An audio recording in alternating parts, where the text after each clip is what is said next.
Y creo que eso es tan peligroso para nosotros y por eso hemos tratado de decir, miren, el noviazgo no debe durar años, no debe durar mucho. Es tiempo de crecer espiritualmente, conocerse uno al otro, porque después no se casan con sus cuerpos, se casan con la persona y amigo, tienes que sobrevivir, tienes que sacarlo adelante, tienes que conocer a esa persona y amarla, ¿no?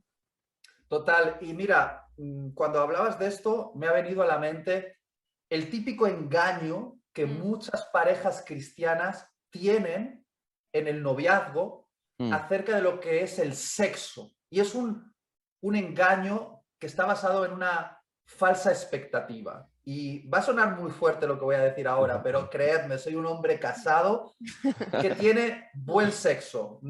El sexo que yo tengo con mi esposa es bueno, de calidad, me gusta, lo disfruto, es espectacular. Pero no es lo mejor de nuestra relación.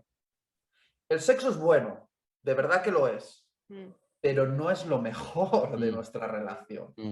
Y las parejas cristianas en el noviazgo se piensan que el sexo es la máxima expresión de lo que van a obtener como pareja. Y no es verdad.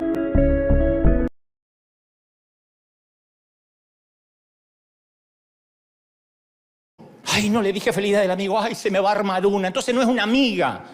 Es una relación tóxica que si no le mandas un textito, te quiere demandar. ¿Para qué conservar a esa gente? No podemos reír siempre recordando viejos tiempos, rememorando los tiempos que se fueron, porque al igual que un par de zapatos viejos, son cómodos, pero tienen agujero en la suela. ¿Y hasta dónde nos van a servir para seguir caminando? A mí me gustan las relaciones con bajo mantenimiento en el mejor sentido de la palabra. Me gustan los amigos que no se ofenden por lo que saben que yo soy amigo, que estoy ahí.